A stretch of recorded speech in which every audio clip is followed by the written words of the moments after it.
வடக்க எடுத்துக்கிட்டிங்கன்னா, தொடக்கத்தில விநாயகர் சதுர்த்திய கையில எடுத்து மிகப்பெரிய ஒரு வன்முறைய கட்டவிழ்த்து விட்டு, வட இந்தியா முழுவதும் ஒரு கலவர பூமியை உருவாக்கி, ரத யாத்திரை என்கின்ற பெயரில் ரத்த யாத்திரை நடத்தி தான் பாரதிய ஜனதா கட்சிய வளர்த்தாங்க. அப்புறம் ராமன கையில எடுத்தாங்க.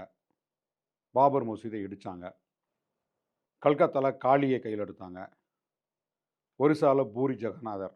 அந்த கோயில் பிரச்சனையில தமிழ்நாட்டு மக்களே ரொம்ப தரக்குறைவா, இழிவா பேசுனாங்க. திருட்டு பட்டம்லாம் கட்டுனாங்க அமித்ஷா போன்ற ஆட்கள்லாம். இப்படி அந்தந்த மாநிலங்கள்ல செல்வாக்கு பெற்ற கடவுள்கள கையில எடுத்து பிரச்சனை பண்றது. கேரளாவுல ஐயப்பன் கோவில் பிரச்சனை கையில எடுத்தாங்க. அங்கேயும் வளர முடியல. இப்ப தமிழ்நாட்ல இந்த மாநிலத்தில எப்படியாவது பாரதிய ஜனதா இந்த தேர்தல 2026ல வளர்த்தெடுக்கணும்.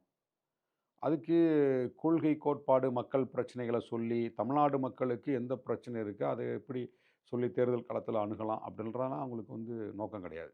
இப்போ மதத்தை முன்னிறுத்தி செய்யணும் அப்படின்னா, தமிழ்நாடு மக்கள் முருக பக்தர்களா நெறையா இருக்கிறாங்க. இங்க சிவ பக்தர்கள காட்டிலும், அ பெருமாள் பக்தர்கள காட்டிலும் முருக பக்தர்கள் அதிகம்.